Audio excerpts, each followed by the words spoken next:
thanks. I'll begin with a word of prayer. So, dear Heavenly Father, we thank you for this day, Lord. I thank you again for these students. Just pray that you would bless this class, help us to enjoy what we go over today, and I just pray again, Lord, that you'd help these students as they work on this course just to do their best every day, Lord, and to persevere. And I just pray that ultimately they'd succeed. You know my prayer, Lord Jesus. Amen. And by succeed, I mean, not take this course again.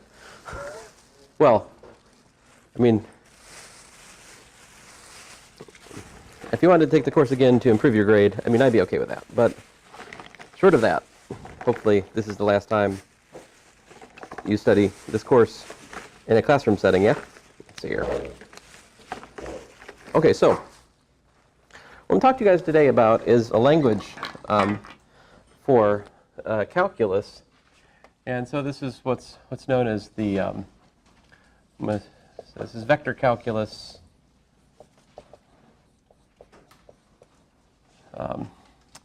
via differential forms. So we've been toying with this idea here and there, but now, today, I'm going to commit to it full force, all right? So first of all, I need to talk just a little bit about algebra.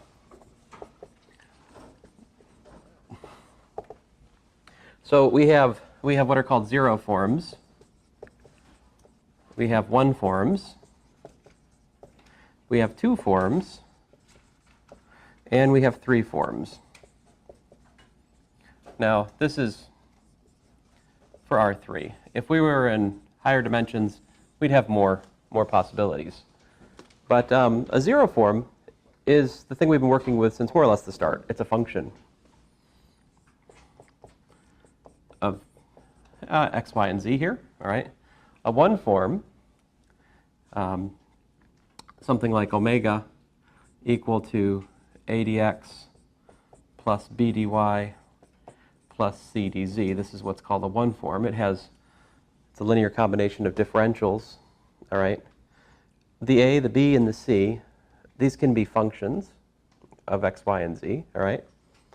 So here the coefficients a, b, and c are functions. So a two form, let's say, I don't know, beta equal to something like a dy wedge dz plus b dz wedge dx plus c dx wedge dy. This is a two form.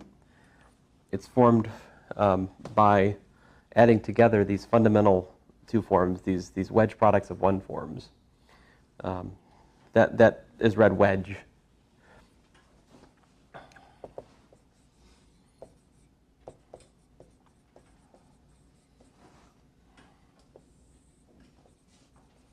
This is what I'm describing right now is called the exterior algebra. I'll explain why in just a bit here. Just telling you at the moment what the sort of the contestants are in the game we're playing here.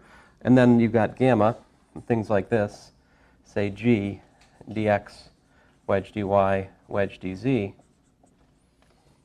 This is what a three form looks like here.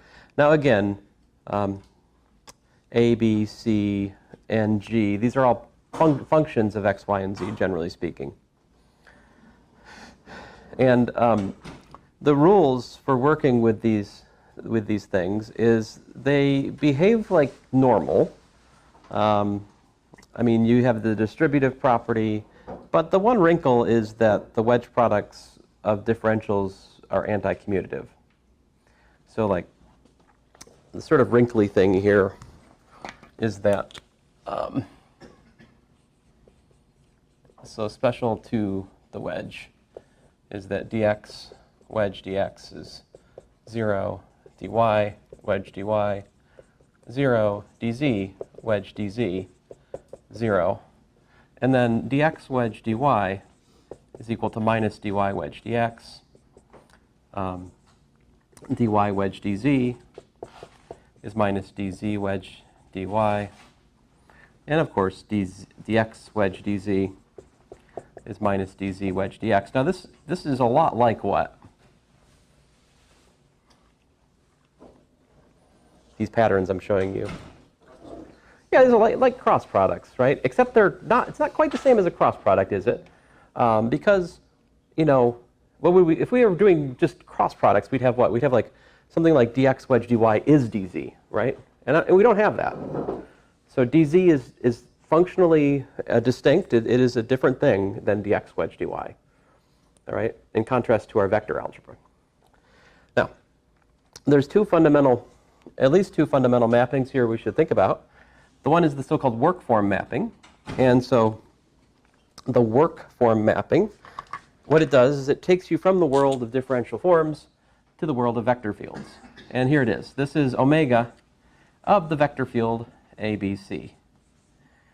So we have this correspondence of this between this and the vector field F equal to ABC, right? It's a typical vector field. It's got an x, a y, and z component. This is the correspondence. This correspondence right here again is a so-called work form correspondence. And there's also what's called a flux form correspondence. The flux form correspondence, here's the notation we use, phi, or sideways TIE fighter if you like, of ABC. This is the flux form corresponding also to a vector field. So for a given vector field, we have two choices. We can either let the vector field correspond to a 1 form, or we can let the vector field correspond to a 2 form. All right. Now, likewise for a function, we can either let the function correspond to a garden variety 0 form, or we can let it correspond to what's called a volume form. Right. This down here is more generically a volume form because it's got a dx, a y, and dz. Or this is also called the top form because you can't have anything more. If you had a wedge product of 4 forms, four differentials, you'd necessarily have a repeat, and so you could make it 0. Okay. So here's basically the properties of this algebra. If we have alpha wedge beta plus gamma, guess what? It's alpha wedge beta plus alpha wedge gamma. If you have a constant like this, you can pull the constant out.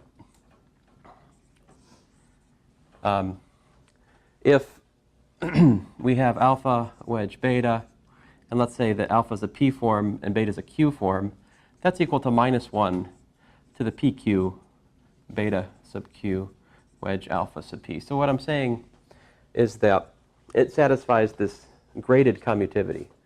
So sometimes they commute, and sometimes they anti-commute. Like an example of this thing I just wrote would be all of these. Here we have, these are all p equals to q equals to 1, right? So in other words, the wedge product of a 1 form with itself gives you back minus what you started with. That's that rule. But on the flip side, if I had a 2 form, it would commute with all the other forms. I'll work an example here in just a second. And then a very important property, and this is one of the things that really, really distinguishes it from the cross product, is this, that if we have alpha wedge beta wedge gamma, that makes sense in the sense that it's equal to alpha wedge beta wedge gamma. And so, of course, I haven't completely defined what we're doing here, but if we were to, these properties could be carefully derived. In some sense, these properties really define the wedge product. So it's associative. Now, if you trade these wedges for cross products, that's not true. The cross product is not associative. So while this is like the cross product, it's not the cross product. So let's look at an example.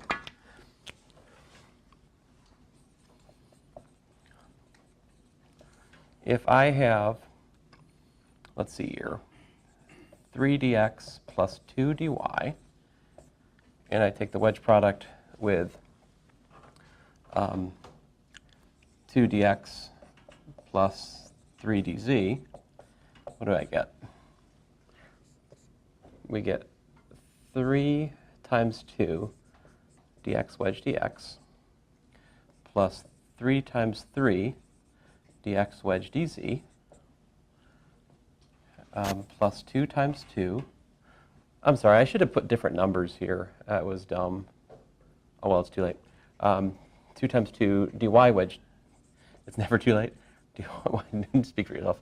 Dy wedge dx, and then plus 2 times 3 dy wedge dz. So this is what I mean, like behaves like normal. We're just distributing. All right. Now we take care of these fundamental properties of the wedges. So like dx wedge dx is 0, so we can drop that out. And I can put these in sort of their standard form. Let's see here. So I've the standard form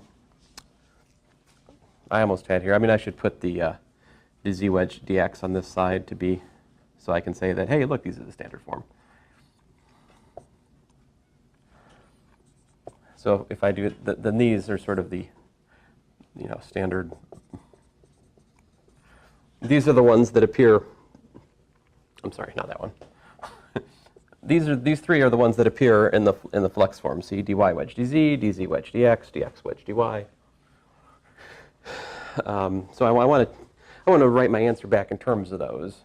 So this is minus 9 dz wedge dx, and then I've got what here? Plus 6 dy wedge dz. I can't do math. Stink. Well, fine. It's fine. I just want to put them in that order. So 6 dy wedge dz. What's my? And then minus 9 dz wedge dx. Minus 4 dx wedge dy. Okay, finally I've got it in order. So what I wanted to do was just show you what this is. And I think I talked about this another day with you guys. I can't remember, but I might have, might not have. So what we're looking at here, this is the work form of what? 3, 2, 0, right? Wedged with the work form of what? This is what? Yeah, 2, 0, 3. And down here we have the flux form of 6 minus 9 minus 4, right? Which is, by the way, the flux form of what? That's the flux form of what? What is this vector as it relates to these two?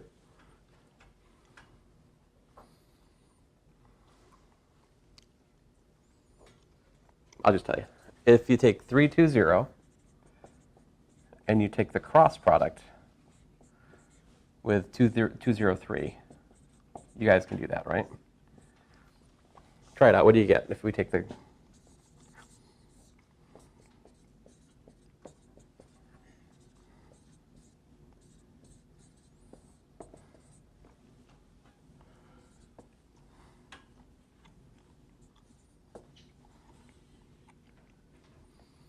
See? So calculating the wedge product of two one forms gives us a sneaky way of calculating cross products, among other things. I mean, this is not just an accident, right? This example is actually an illustration of a general identity, which is that omega A wedge omega B is the flux form of A cross B.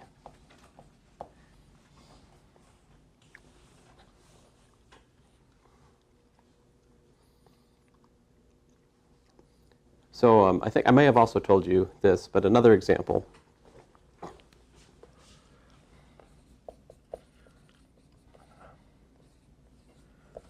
If we were to take omega A, wedge omega B, wedge omega C, what would we get?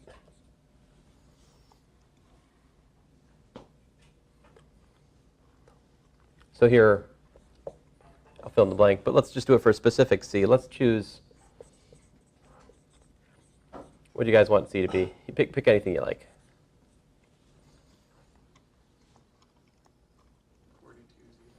42Z hat. Okay, 0, 0, 42. Okay, that'll work. So if we take, what's omega C then?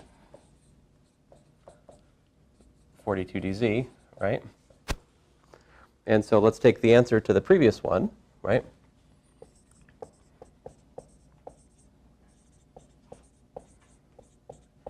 So we already calculated omega A wedge omega B here, right? Which was what? It was 6 dy wedge dz minus 9 dz wedge dx minus 4 dx wedge dy, right?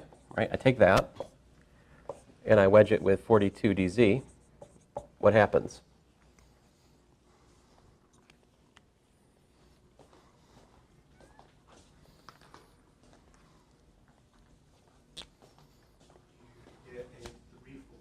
I get a 3 form, true. In fact, you get minus 126. Right. So you notice that the first two terms drop out because I've got a dz wedge dz, which is 0. Middle term also drops out because I've got a repeated dz, which when I move it past the dx, I get a minus dx wedge dz, right? So those terms both drop out to be 0. And would you say 4 times 42, what was that? Minus 126. So we get minus 126. No, minus 132. Oh. No, minus what? No, 1 second. 128. I don't know what I'm saying. 4 times 42. No, that's completely wrong. I'm 68, I think. 68. Yeah, 168. 68. That's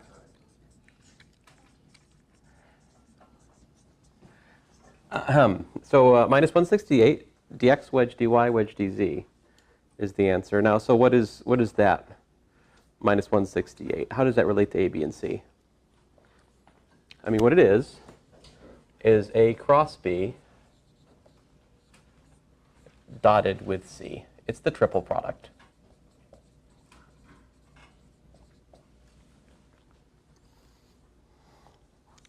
And we know the triple product is cyclic. Yeah, that's also true. So, we can also take dot products of cross products in this way. So the wedge product's got all kinds of things hidden in it. If you think about it enough, you can pretty much construct any of the formulas we've done in this course using this thing, if you think hard enough about it. I'm pretty sure that's true. Some formulas may be more or less natural than others, but there it is. Okay, so that's the basic algebra here.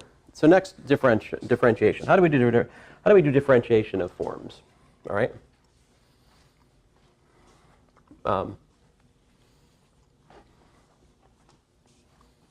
So I'll write it over here. So if we have, well, I guess I can't write over there. Let me use this sideboard for change.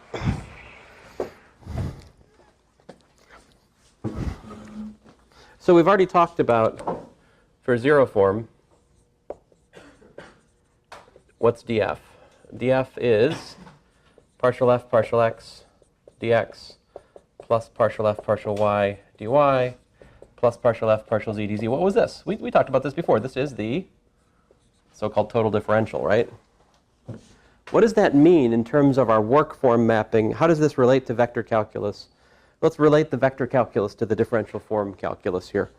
What's the relation? It's pretty nice. This is equal to what? This is the work form mapping of what vector field? Partial f partial x, partial f partial y, partial f partial z, right? In other words, this is the work form of what? What's this guy? We have another name, notation for that. Yeah, not the gradient, right? This is the work form of the gradient vector field is the total differential. So that's pretty cool. All right, now then the next thing up is how do you calculate the derivative of a one form? So if we have alpha equals to, say, a dx plus b dz plus c d, good grief, b dz, listen to me, b dy plus c dz, how do you calculate the differential, the so-called exterior derivative of this? So what you do is d alpha, and this is the definition. It's dA wedge dx plus dB wedge dy plus dC wedge dz. This is how you differentiate a one form. The derivative of a one form is the so-called exterior derivative. It gives you a two form, just like the derivative of a zero form gave us a one form, right? Well, we've been struggling with this concept for a while in here, actually, right? Given a function, you calculate the gradient of it. All of a sudden, it's not a function anymore, right? It's a vector field. So this uniform, this thing I'm showing you unifies that idea to not just functions, but also to one forms and two forms. The exterior derivative of a one form is a two form. And I'll talk more about this, but just to get it out of my system, here's the definition. Two form, if we have beta is a dx wedge dy. Oh, I'm sorry. We try to put it in my standard order. A dy wedge dz plus b dz wedge dx plus c dx wedge dy. Guess what? Guess how you take the exterior derivative of beta? D beta is just dA wedge dy wedge dz plus dB wedge dz wedge dx. What I'm saying here, guys, is you take the exterior derivative, the total differential, rather, of the component functions, and you leave the wedges alone, is how you do it.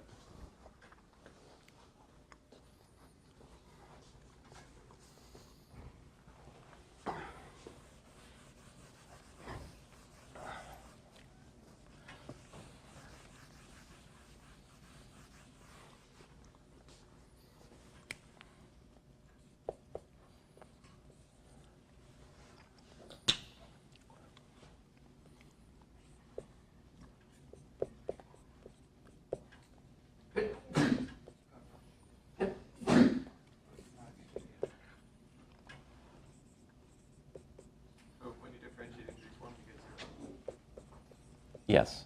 Why is that? Because you said that when you have more than n wet projects in an n-dimensional space, then you get 0. Because you must have implication. Right. So if the exterior derivative of the three form is a four form, then you got no place to go with 0. Exactly. Exactly. So I'm going to write these three. I'm going to write here, we got a 0 form, we got a 1 form, we got a 2 form. We're going to calculate the exterior derivative of each one of these just to try to illustrate the definition, okay?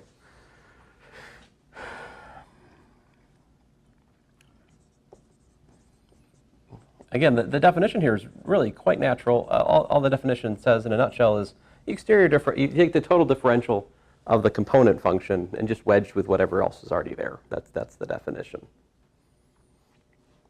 So let's see here. Let's calculate these according to my,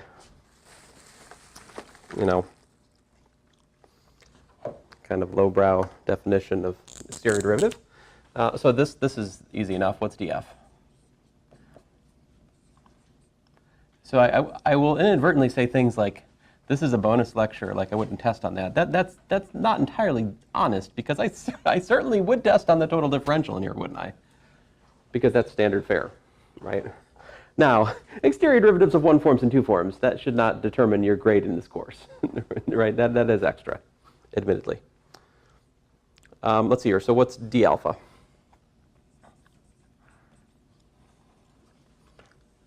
dy wedge dx, right? Because the exterior derivative of y is just that. What's the exterior derivative? I mean, the total derivative of z squared is what? Mm-hmm. Well, 2z dz, right? So, but you got the 2z, but it's 2z dz. That's the total differential of z squared. And then the y just rides along.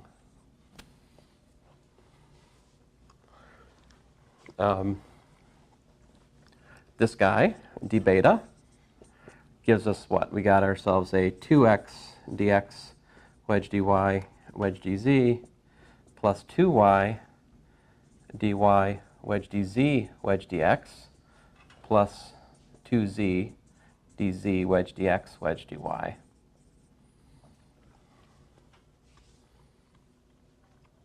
Of course, these are not just examples, these are illustrations of deeper properties, which I want to emphasize now here. Let's see here. So let's rewrite these answers. I mean, I've already kind of told you this is going to be the work form of the gradient of f, right? This is the flux form of what? What vector field?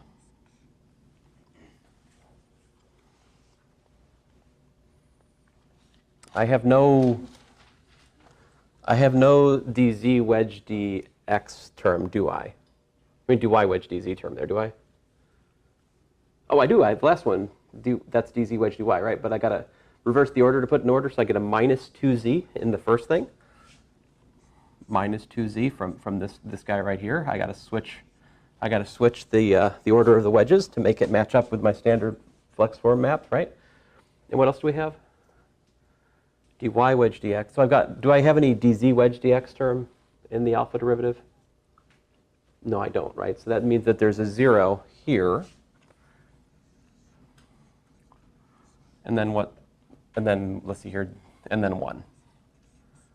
All right.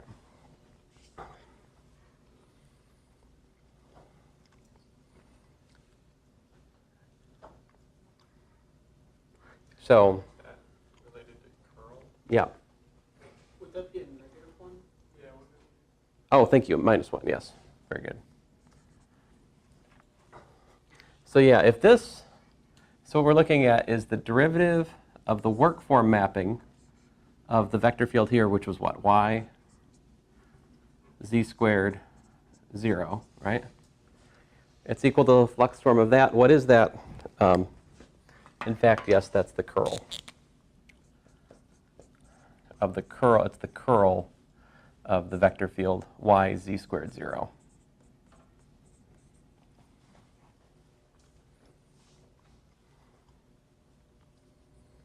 So yes, the differentiation of a 1 form automatically takes curls for us.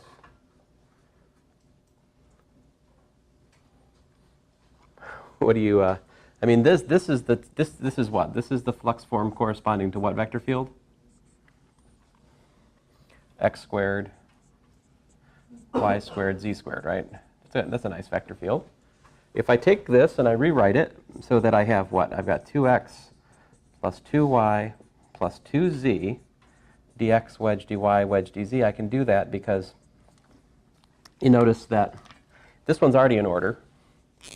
This one here, I have to move the dx 1 and 2 spots over, right?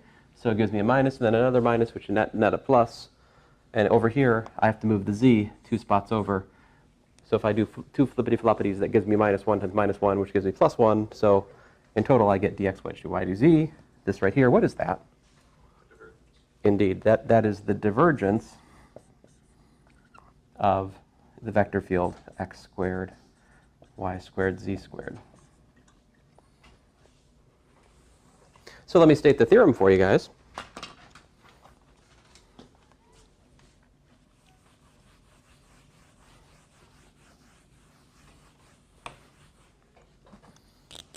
So here's the theorem. For the exterior derivative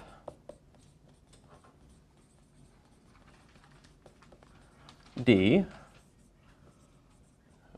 which takes p forms to p plus 1 forms, as I've described, we have the following correspondence. First of all, the exterior derivative of a 0 form is the work form of the gradient. Right?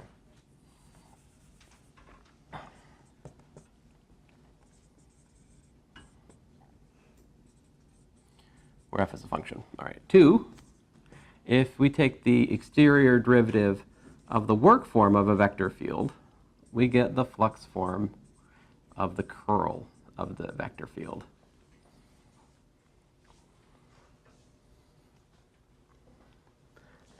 Three,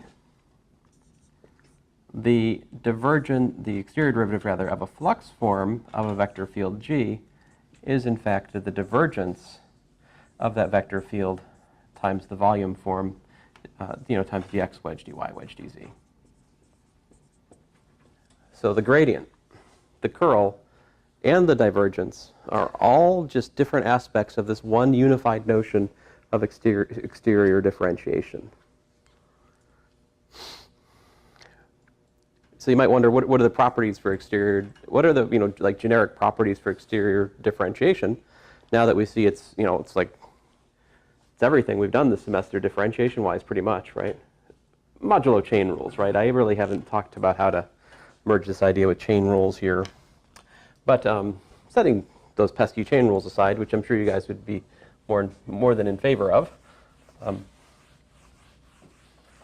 you're like, no chain rules on the final? No, yeah, I'm just, that is a false promise.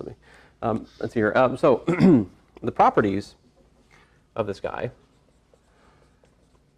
some of them are like, yeah, kind of like yawn, right? So like the exterior derivative of, if you have a form alpha plus another form beta, guess what? It's d alpha plus d beta. Yes, you can pull a constant out. All right. But here, this one's a little bit surprising. If we have the exterior derivative of the wedge product of a p form and a q form, it ends up being the exterior derivative of the p form, wedge the q form, plus -1 to the pq. Oh, wait a minute. -1 to the p, rather. Alpha sub p, wedge d beta sub q. If you'd like to see a proof of that, you're welcome to take advanced calculus next semester. I spend about a half of the semester just playing with these things and showing you different things we can do with them. There are many things. So that's kind of surprising. And then, like probably the most, some people say that this equation says everything about physics. That may be a little bit of an overstatement, but it is a powerful equation, which is this. D squared equals to 0. What that means is if you take the exterior derivative of the exterior derivative of anything, you get 0. So how does this play out? So like some examples of that. If I take the exterior derivative of the exterior derivative of a function, that gives me the exterior derivative of the work form of the gradient, right? Which is, by the way, the what? The flux form of the curl of the gradient. Oh, what do you know? We know that that's 0. That's one aspect of d squared being 0. Another aspect of d squared being 0 would be that d of d omega sub vector field f is d of the flux form of the curl of f, right? Which gives us what? That gives us the divergence of the curl. Again, by the way, as you know, 0. Just a couple of examples. All right.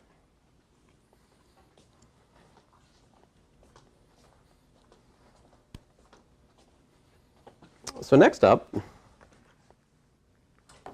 is the concept of, so this is how we differentiate, all right, in a nutshell. You see that you can calculate these derivatives, right? Actually, it wouldn't be that big a deal for me to put these on the final. I'm not going to put it as a required part of the final. There'd be some bonus problem probably, but you could ignore that and still have probably over 100% on the final is what I'm trying to tell you. But on the flip side of things, like if I was to make this a required part of the course, it really wouldn't be an onerous requirement. These are actually pretty easy to calculate, aren't they? When you look at them. You just got to get used to this kind of new way of thinking. The objects here are different, right? We've got these 0 forms, 1 forms, 2 forms, 3 forms. We're not used to thinking in those terms, right? We're, at the moment, used to thinking in terms of vector fields and functions and things like that, right? But this is another language to describe the same set of mathematical things. And in some sense, it's a more precise language. It's a more precise language precisely because to each vector field, right, there corresponds a work form and a flux form.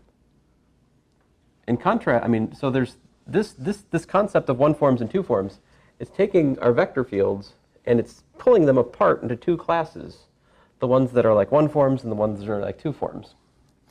So next on the docket of things to explain to you guys is integration. So how do we integrate?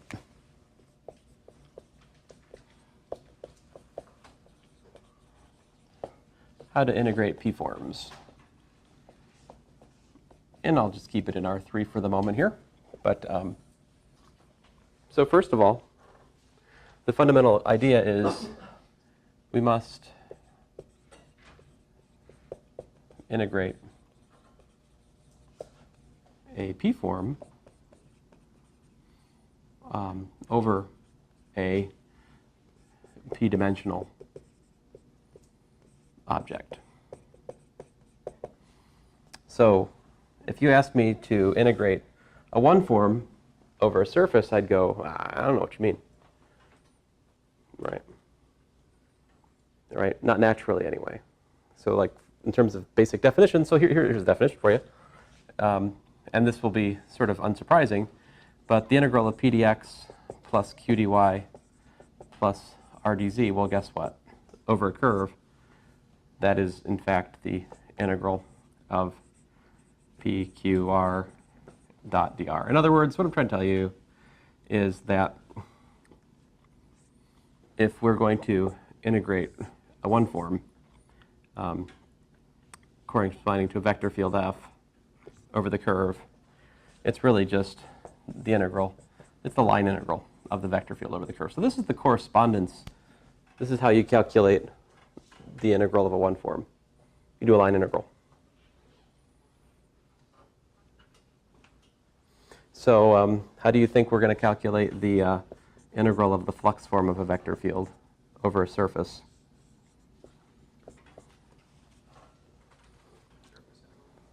Exactly.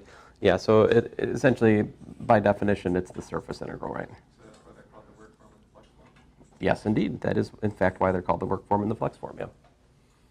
Not my terminology, by the way. This is from a book. I mean, it's terminology I've adopted. I'm trying to remember where I found that to start with. Oh, man. I can see the cover of the book in my mind. It's sort of light green, and that's not very helpful. I'll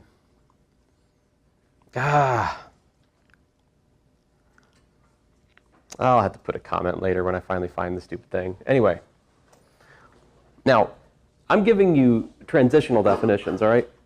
There is a more general way of defining the integral of a form in terms of something called a pullback, and that can be done not just over curves or surfaces or, you know, subsets of volumes in 3 dimensions, but over arbitrary manifolds, arbitrary curved abstract surfaces that support some notion of integration. So like what I'm showing you is the tip of a very large iceberg, so to speak, and I mean these things that I'm showing you how they relate to what we've done this semester, but by no means are these the real definitions of what I'm doing. There is a more general abstract way of doing these things, which is very, very general. Okay, so how about what if I have, you know, say g times dx wedge dy wedge dz, and I want to integrate over some, you know, some 3-dimensional region. It's you drop the wedges. That's what it boils down to. No wedge. So the difference between with and without the wedges is that this wedge has encoded in it a sense of orientation. I can have a positively oriented 3-volume. I could have a negatively oriented 3-volume by just changing the order of the differentials. In contrast, our notion of volume integration over here, it's got no plus or minus in that sense. I mean, it's just, that's a volume integral, right? Just like the surface integral, eventually we write it in terms of an area integral, but the orientation is all wrapped up in the normal vector field. So these are the differential form integrals are oriented integrals. So these are your basic notions of integration of forms. And so we've had, you know, some major theorems in this course, yeah?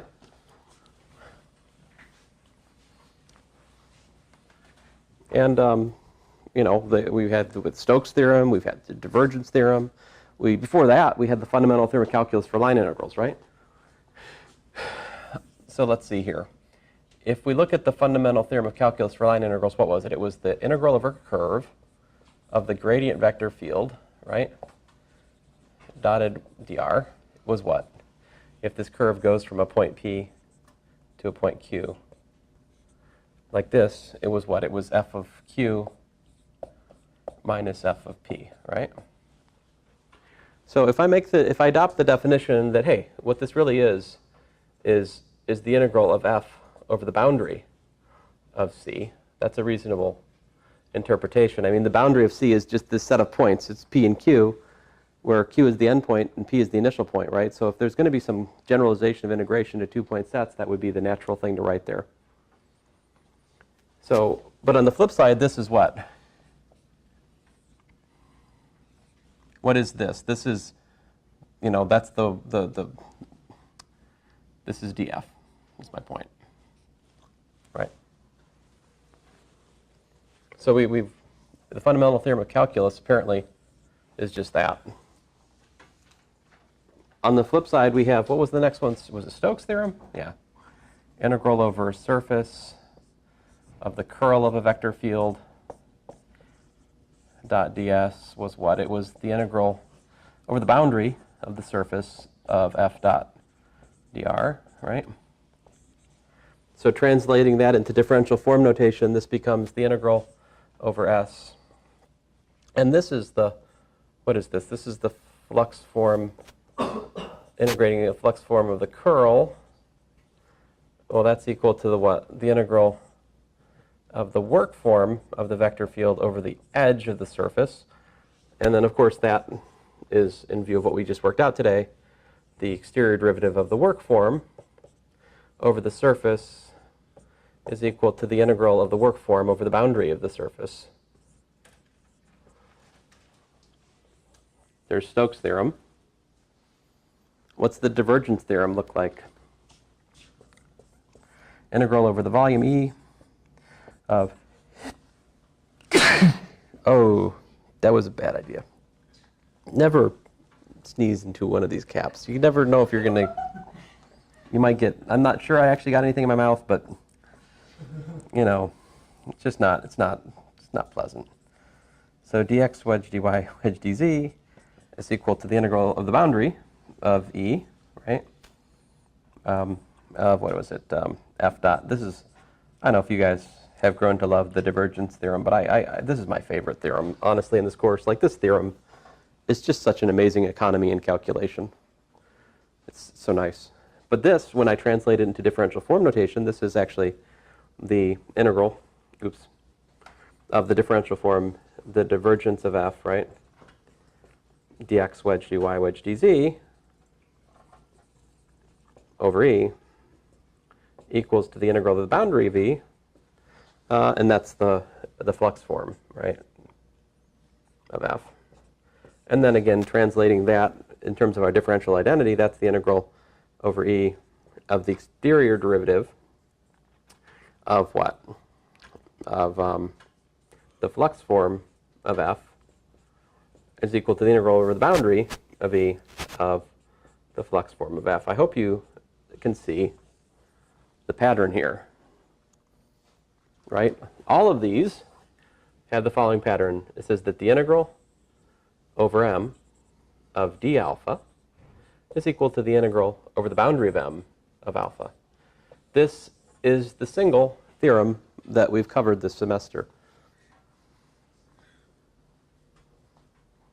in terms of integration. This is the generalized Stokes theorem.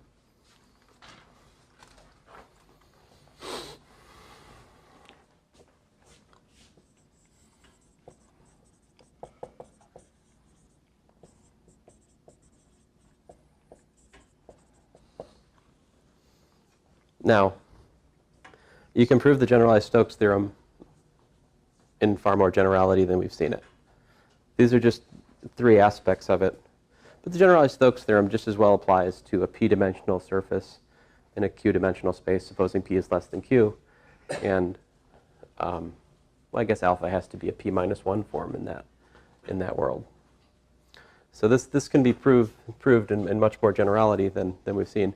But the proof of it ultimately, when you actually prove this thing, it's just like the proofs we've seen this semester already for the fundamental theorem of calculus and also Stokes theorem. Those proofs ultimately just rely on the fundamental theorem of calculus plus a little algebraic setup, what the integration, how the integration is defined. Nothing really different for generalized Stokes theorem. It's still just that. But the algebraic machine which builds this thing up is some sort of like abstract triangularization of a higher dimensional space. So that takes a while to really build up properly. How do you properly integrate over like oriented k-dimensional spaces? You know, it's kind of a pain. But I've seen students, like I had a student do a project about that in math. Was it 450? It almost had me. Any questions about this? I'll take a breath. Go ahead. What's all this mean geometrically, right? Yeah. Well, people who study physics in higher dimensions, right? These differential forms, they take the place that vector fields do in our thinking. So like natural equations of physics in higher dimensions are written in terms of differential forms because there's a natural calculus here for it. So the other thing I haven't told you about yet is the so-called Hodge Dual. So the Hodge Dual, Hodge duality, is just this. It's kind of silly here. The Hodge Dual of a work form is, guess what? And the Hodge Dual of a flux form is, guess what? I'll start out with a more simple one. The Hodge Dual of a function is that function times dx wedge dy wedge dz.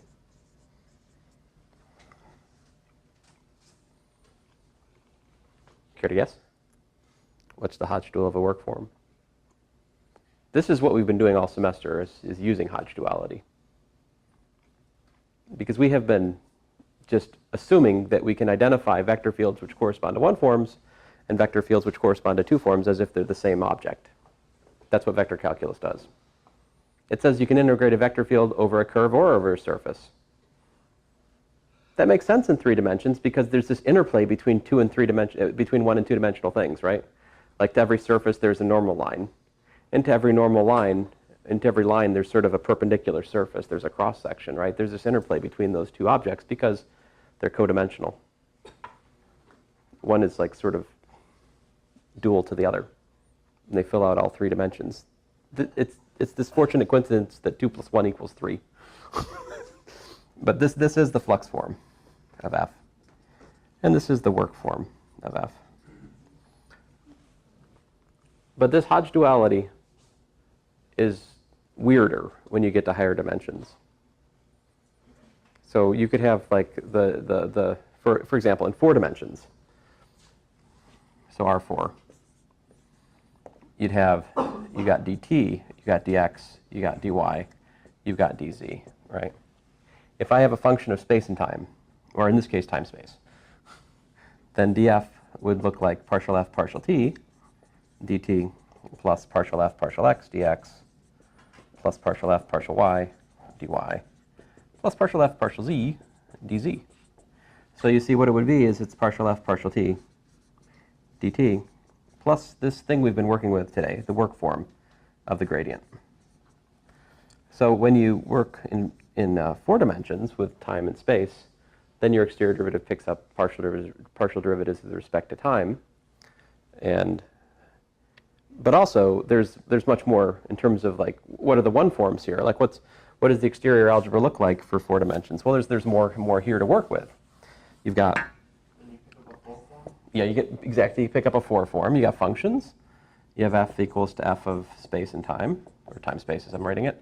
You have your one forms, which now have, alpha naught dt plus, alpha 1 dx, dx1 plus alpha 2 dx2, alpha 3 dx3. Why am I doing x, y, z? Let me stick with that. Your 2 forms, what do they look like? Now see what you got is you've got things like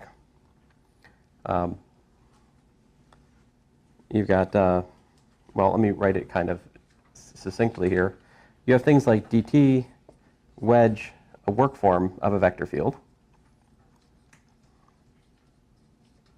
plus just a flux form of a vector field. Maybe D is a bad letter. Here, A1, A2, A3, B1, B2, B3. You have things like that. I mean, so if you look, if I was to write it out explicitly, there's 6 terms there. There's dt wedge dx, there's dt wedge dy, there's dt wedge dz, there's dx wedge dy, there's dx wedge dz, there's dy wedge dz. 6 independent 2 forms. What's that? And then you're condensing that. Yeah, I'm just saving myself writing. Got it. Okay. And then That's what I would have thought it would be all these terms. and then how many different 3 forms do you have? Well, you've got stuff like you've got dt wedge dx wedge dy, right? You've got, what else do you got? You got your dt.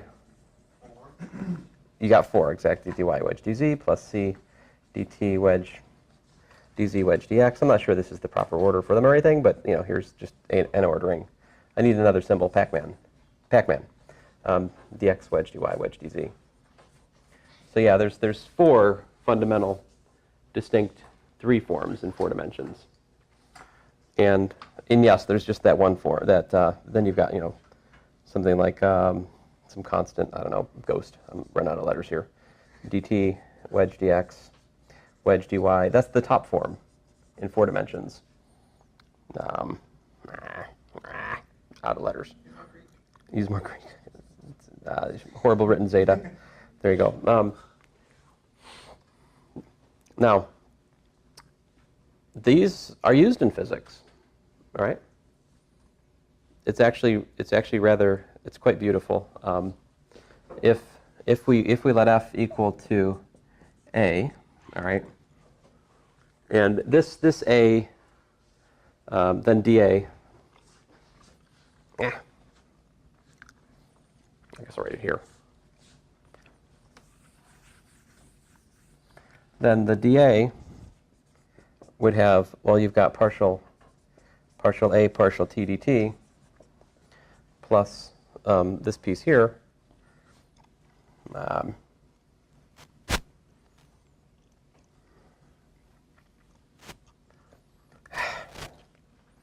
Partial a partial x dx plus partial a partial y dy plus partial. Oh man, I'm sorry. I have messed it up. That's not the a I want.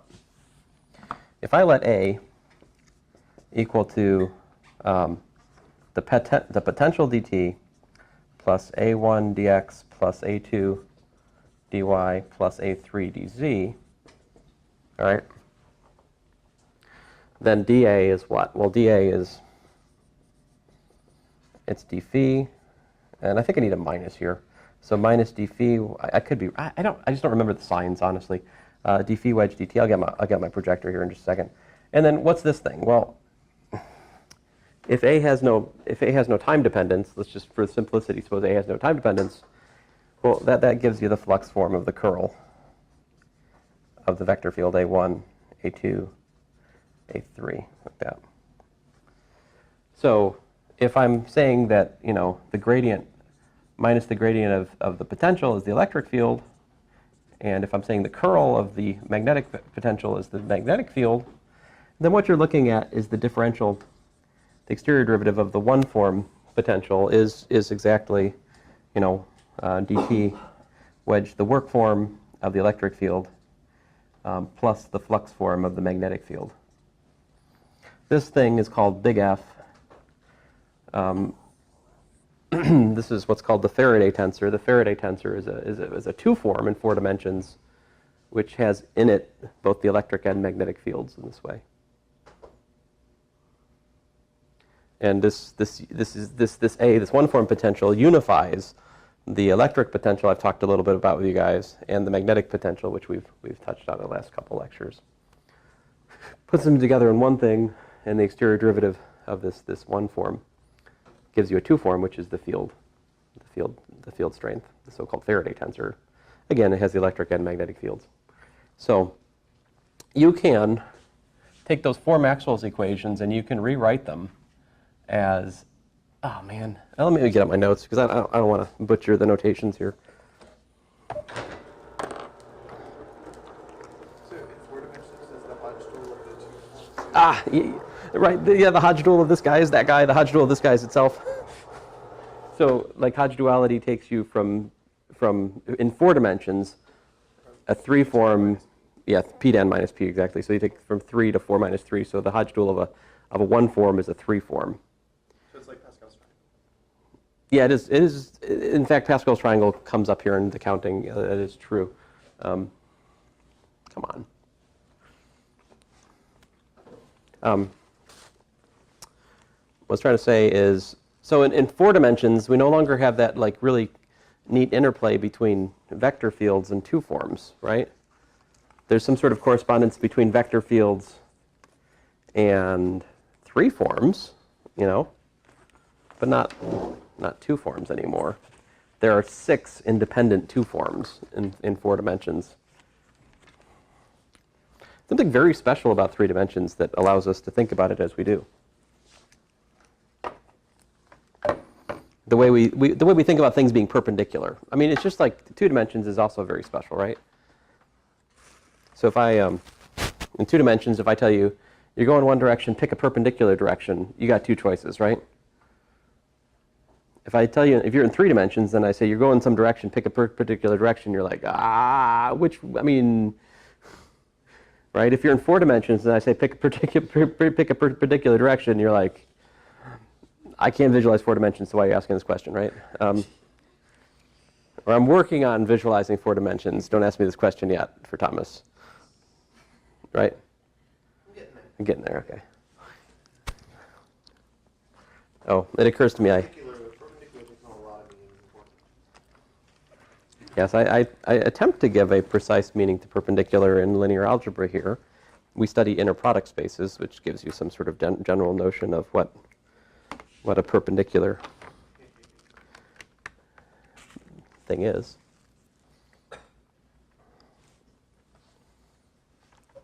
So these are some notes I wrote up for a course when I was a graduate student at NC State. And so this is just what we were going through with the correspondence between our theorems and the generalized Stokes theorem. A little bit more gory detail. But I thought it'd be fun to try to show how you could use these ideas to do something like write down Gauss's theorem in 5 dimensions. Right? Suppose you had a 5-dimensional space instead of a. And here I mean one.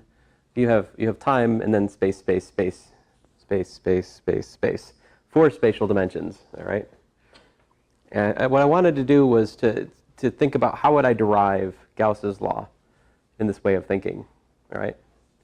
So I'll just talk to you guys about it for a minute or two. So my one form potential would then have an x, y, z, and w piece, and it would still have the time component rho.